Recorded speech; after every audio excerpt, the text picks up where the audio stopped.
Start di posisi 11 finish kedua, perlombaan yang fantastis untuk Pecco di mana ia melakukan yang terbaik saat itu, memulai balapan di posisi yang tak menguntungkan untuknya tapi ia terus berusaha dan yakin, dan alhasil ia menyelesaikan balapan dengan finish kedua bertarung dengan pembalap lain di posisi yang tak stabil ia mampu meng-overtake satu persatu lawannya, start dengan cukup bagus mencari celah dan mengambil posisi yang pas untuk menerobos barisan terdepan dan bertarung. Secara keseluruhan, saya senang dengan hasil hari ini, karena Anda tidak pernah tahu apa yang bisa terjadi ketika Anda memulai dari posisi ke-11 di grid. Satu-satunya hal yang sedikit mengganggu saya adalah bahwa pada hari Minggu saya selalu sedikit lebih kompetitif dan efektif, terutama di putaran pertama, dan saya berhasil menyelesaikan beberapa gerakan menyalip. Namun, pada hari Sabtu, saya selalu kesulitan melakukan hal yang sama. Jadi saya harus mencari tahu apa yang harus dilakukan untuk meningkatkan diri dan mengambil langkah maju. Meski begitu, saya gembira dengan hasilnya, ungkap Pecco. Ia juga berkomentar duelnya dengan Marquez. Saya yang menyia-nyiakan akhir pekan ini di Qatar, satu-satunya cara untuk bertarung dengan Marquez adalah dengan memulai balapan di dekatnya. Saya tidak berada di posisi itu, dan itu adalah kesalahan saya. Pecco menambahkan. Menunggu juara Duna 15 tahun. Kami harus berterima kasih kepada Pecco karena dia adalah orang yang memimpin perkembangan motor ini. Ducati pernah merasakan masa-masa sulit selama 15 tahun sebelum Pecco meraih gelar pada ke-2022 sampai akhirnya tim pabrikan asal Italia itu meraih kesuksesan setelah Gigi Dall'Igna hadir dengan proyek Desmo Sedici GP pada ke-2014. Yang mempersembahkan gelar dunia pertama untuk Oppa Dall'Igna ialah Pecco. Pembalap sebelumnya tak mampu memberikan kado terindah buat Oppa Dall'Igna. Pecco juga berperan penting dalam pengembangan Ducati sehingga Ducati menjadi seperti sekarang dan sangat mudah untuk dikendarai dan dikendalikan oleh semua pembalap. Siapapun yang menunggangi Ducati saat ini pasti cepat beradaptasi dan kencang. Ducati telah mendominasi MotoGP dalam 3 tahun terakhir. Ditambah sekarang ini dengan kehadiran Marquez dan berduet dengan Pecco membuat mereka semakin kuat dan berjuluk menjadi tim yang sangat menakutkan. Tardozzi juga memberikan apresiasi kepada Pecco. Murid Valentino Rossi itu memiliki peranan penting dalam pengembangan motor Ducati. Kami harus berterima kasih kepada Pecco karena dia adalah orang yang memimpin perkembangan motor ini, ungkap Tardozzi. Meninggalkan Qatar dengan penuh kekecewaan, aturan tekanan ban terkadang tidak adil.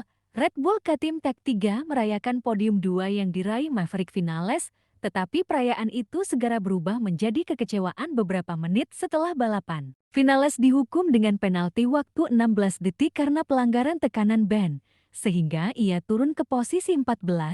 Sangat jelas bahwa kami meninggalkan Qatar dengan rasa pahit yang sangat dalam setelah kami diberi penalti di menit-menit akhir. Maverick Vinales menjalani akhir pekan dengan sangat luar biasa. Dengan kualifikasi terbaiknya musim ini, ia menunjukkan performa yang sangat luar biasa, melaju dengan kecepatan tinggi dan bersaing dengan para pembalap papan atas di barisan depan. Motornya cepat, dan ia mencatatkan lap time balapan tercepat kedua, jadi semuanya berjalan dengan baik. Sayangnya kami mendapat penalti karena tekanan ban rendah. Aturan yang terkadang tidak adil, tetapi aturan adalah aturan dan kami harus menerimanya. Itu tidak mengurangi performanya yang akan kami ingat untuk menghadapi putaran berikutnya. Jadi terima kasih Maverick untuk akhir pekan yang hebat, ungkap Nicolas Goyon, manajer tim. Performa Vinales sungguh sangat luar biasa. Ia memacu motornya dengan sangat baik. Ia bertarung dengan Pecco, Marquez dan Frankie. Ia sempat memimpin balapan namun tak sanggup melawan Marquez dan harus puas finish kedua sebelum terkena penalti. Setelah putusan penalti Vinales resmi, Pecco dan Frankie saling bertukar kado. Frankie memberi kejutan kepada Pecco dengan mendatanginya, memberi sebuah kado. Begitupun sebaliknya Pecco juga mendatangi Frankie dan memberi balasan kado. Yang semula Frankie finish di posisi keempat kini menjadi ketiga, sedangkan Pecco semula finish ketiga menjadi yang kekal. 8 patah tulang mempengaruhi gerbang kastal posterior dari yang pertama sampai yang ke-8 dan ada 3 patah tulang yang diamati pada lengkungan lateral dari yang ke-7 sampai yang 9. Martin akan tetap di bawah pengamatan di Doha selama beberapa hari sebelum pulang ke rumah untuk memulai pemulihannya. Ada juga sedikit kesulitan plurik dalam konteks pneumonia yang dikenal. Martin akan tinggal di rumah sakit internasional Hamad selama beberapa hari sampai pneumonia sembuh. Insiden itu terjadi saat Martin crash dan langsung ditabrak oleh Fabio Di Gianantonio yang ada di belakangnya. Terlihat sekilas seperti crash biasa, Martin tertabrak Fabio dari belakang pada kecepatan 160-200 km jam.